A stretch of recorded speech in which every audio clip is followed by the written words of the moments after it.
Okay, class, this video begins the series of videos on sentence structures with relation to this unit. This, like I said, will be 4 videos. To begin with, a quick little cartoon dealing with this idea of punctuation and how it's used within the sentence. We will be spending most of our time within the videos on this idea of where the punctuation goes to help with the sentence structure itself. To begin with, though, for video number 1, we're going to start with subjects and verbs, and then we're going to go into types of sentences. Noticing that types of sentences has a number 1, video number 3 will continue on with this idea of types of sentences. So to begin with, each sentence must have a subject and a verb. The subject is what the sentence is about. It's usually a noun or a pronoun. It's usually at the beginning of the sentence, and there can be more than one. Okay, so what I gave you here to begin with are 3 subjects, the idea of 3 beginnings of sentences. This will join with the next slide in discussing the verbs or predicates. So to begin with, the subject, we're always looking at, first of all, we're looking at the beginning of the sentence, and we're trying to figure out what the sentence is about. When we underline subjects, we underline them once, just a single line. So the car, noticing here that the is a modifier for car. Okay, it's an article that describes car, specifying it. So we're only looking for the individual, or what we would call the simple subject, not the entire subject. Okay, the next one we have Sally and Stephanie. So we would underline Sally, we would underline Stephanie each once. Noticing here we're leaving out the and. Okay, we do not need the modifiers to go with it. Okay, adding to this with the predicates. The idea of the predicate is that this is what is happening in the sentence. It is the verb or verb phrase.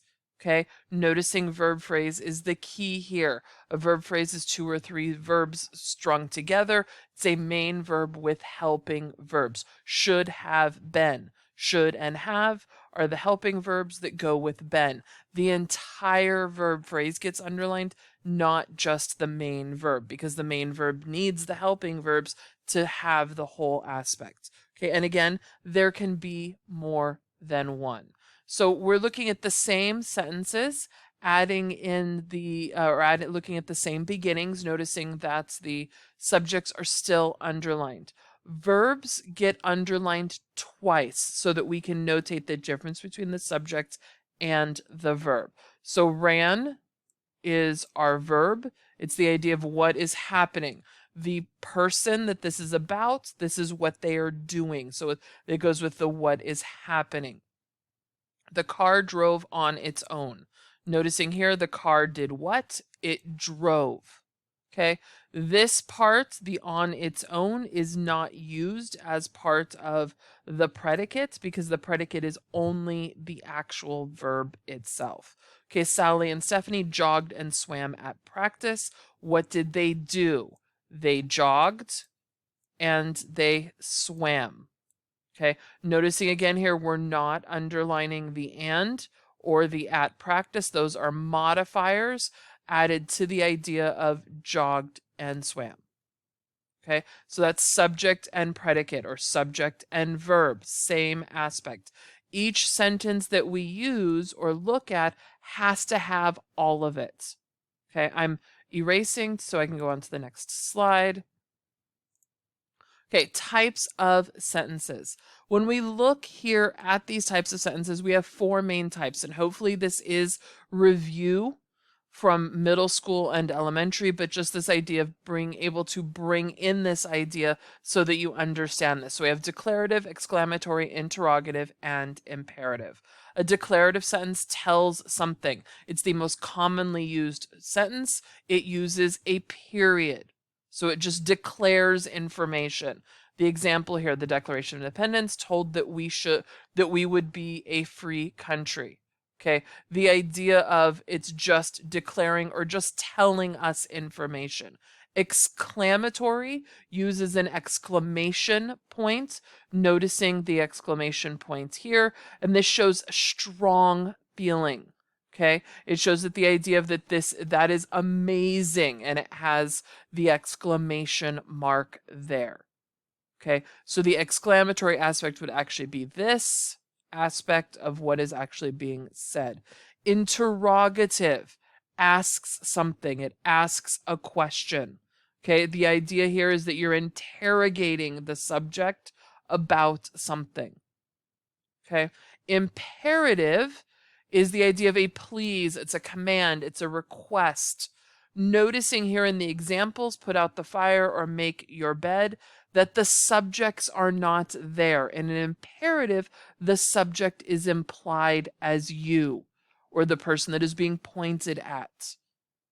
Okay, so we have declarative, exclamatory, interrogative, and imperative. Noticing punctuation marks, declarative and imperative both have periods. Exclamatory have the exclamation mark. Now, noticing here that the exclamation mark can go on a declarative, but it usually doesn't. It can go on an imperative if you're yelling at someone. Noticing here, put out the fire, it gives that command, and it's meant to be intense and at the moment. It's not something you can quietly wait and listen to. You need to do it right now. So exclamation marks can be used for it. Okay, 3 more types of sentences that we have here. The first one we have is a cumulative sentence. This is our normal everyday style of sentence, where our sentence pattern is at the beginning of the sentence. So the subject and the verb happen at the beginning.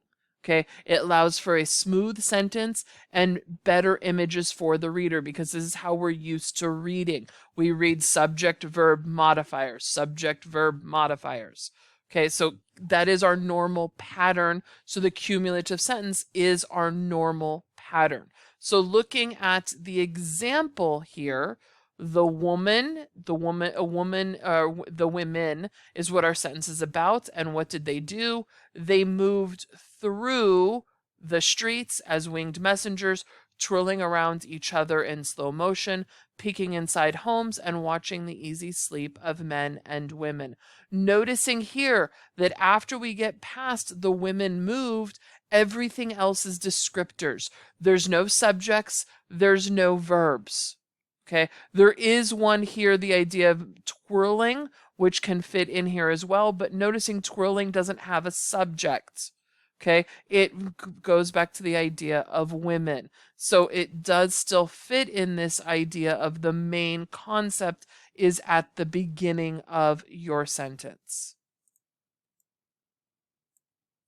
Okay, the next one, we have a periodic sentence. A periodic sentence begins with the details or the modifiers and has the main idea or the subject and verb at the end. So the sentence structure is reversed. We go modifiers and then subject and verb. Normally in a cumulative sentence, we go subject and verb modifier. Here we go modifiers and then subject and verb. The idea of this is that it adds a dramatic impact, often with suspense, because you don't know what's going on until you get to the end of the sentence. Crossing a bare common in snow puddles at twilight under a clouded sky without having in my thoughts any occurrence of special good fortune.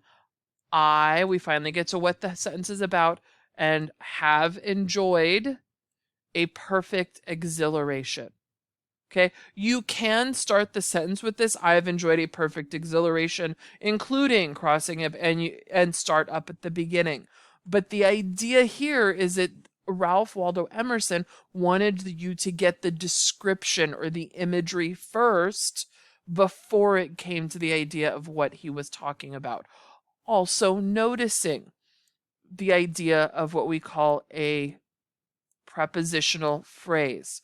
All of these ideas here and these descriptions to begin with are prepositional phrases. Prepositional phrases cannot be part of the subject or the verb. or the predicate of a sentence. So if you notice these, the in, the at, the under, and without, okay, here we go. There's another one, in. The idea here is that all of these prepositional phrases add parts to the imagery.